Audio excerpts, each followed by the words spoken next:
Hi, kids. It's that time again. Time for a break. For you guys. I have a great story today just for you. Now remember, your parents can watch too. But tell them to please sit down and be quiet. Here we go. This story is called The Tale of Peter Rabbit by Beatrix Potter. Ready? Let's get set up nice and square. All righty. The Tale of Peter Rabbit. Once upon a time, there were 4 little rabbits, and their names were Flopsy, Mopsy, Cottontail, and Peter. They lived with their mother in a sandbank underneath the root of a very big fir tree. "Now, my dears," said old Mrs. Rabbit one morning, "you may go into the fields or down the lane, but don't go into Mr. McGregor's garden. Your father had an accident there, and he was put in a pie by Mrs. McGregor. Now run along and don't get into mischief. I am going out." Then old Mrs. Rabbit took a basket and her umbrella and went through the woods to the baker's.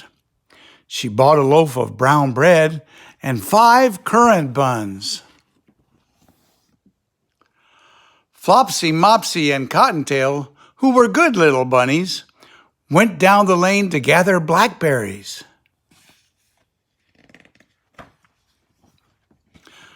But Peter, who was very naughty, he ran straight away to Mr. McGregor's garden and squeezed under the gate. First he ate some lettuce, and then some French beans, and then he ate some radishes. And then, feeling rather sick, he went to look for some parsley.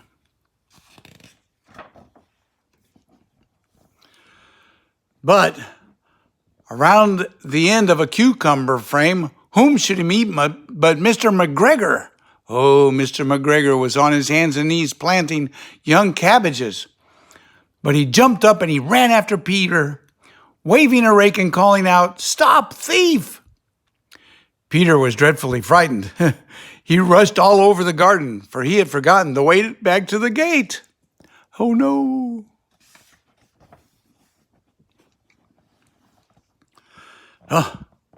He lost one of his shoes among the cabbages and the other shoe among the potatoes. After losing them, he ran on 4 legs and went faster. So he might have gotten away if he had not, unfortunately, run into a gooseberry net. Oh, and got caught by the large buttons on his jacket. It was a blue jacket with brass buttons, quite new. Peter gave himself up for lost and shed big tears. But his sobs were overheard by some friendly sparrows, who flew to him in great excitement and begged him to try to free himself. Mr. McGregor, I didn't skip a page there, did I? No. Mr. McGregor found a sieve which he intended to put on top of Peter, but Peter wriggled out just in time, leaving his jacket behind. Oh no. Peter rushed into the tool shed and jumped into a watering can. It would have been a beautiful thing to hide in if it had not had so much water in it. Mr. McGregor was quite sure that Peter was somewhere in the tool shed, perhaps hidden under a flower pot. He began to turn them over carefully, looking under each. Suddenly, Peter sneezed. Achoo! Mr. McGregor was after him in no time. He tried to catch Peter, who jumped out a window, upsetting 3 plants. The window was too small for Mr. McGregor, and he was tiring of running after Peter. So he went back to his work. Whew! Peter sat down to rest.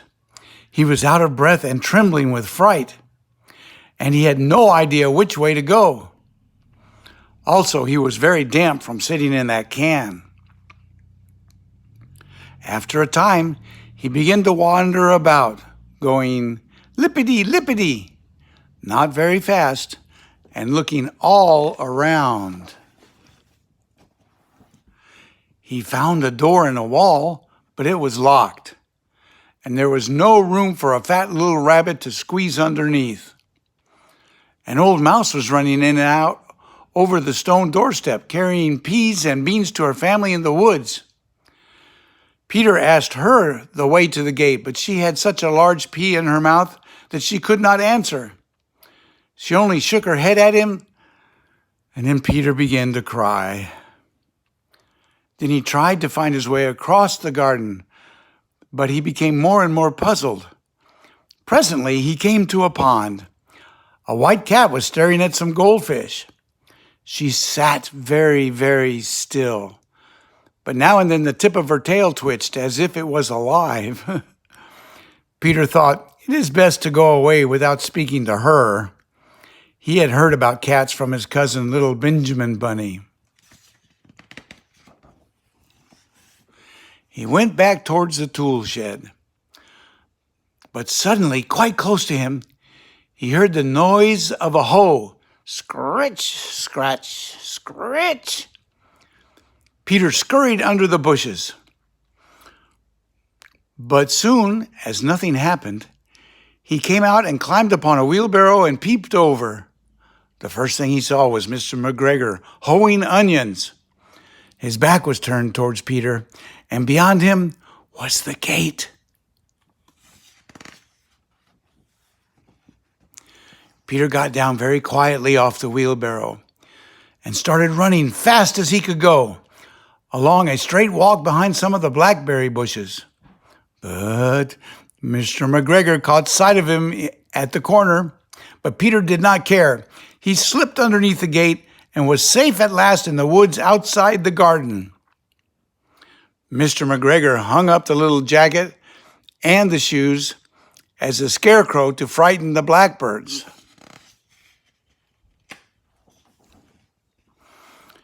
Peter never stopped running or looking behind him until he got home to the big fir tree. He was so tired that he flopped down upon the nice soft sand on the floor of the rabbit hole and shut his eyes. His mother was busy cooking, and she wondered what he had done with his clothes. It was the second little jacket and pair of shoes that Peter had lost in 2 weeks.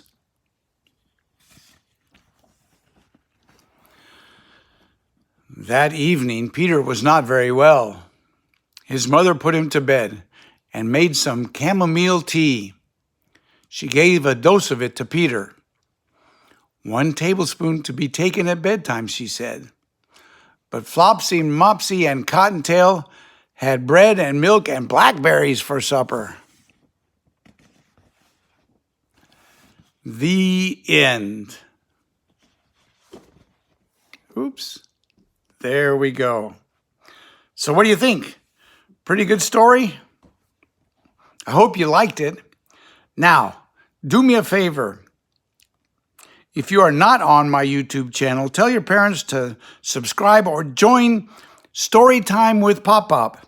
There's lots more stories, and it's free. So this is Pop-Pop saying bye-bye.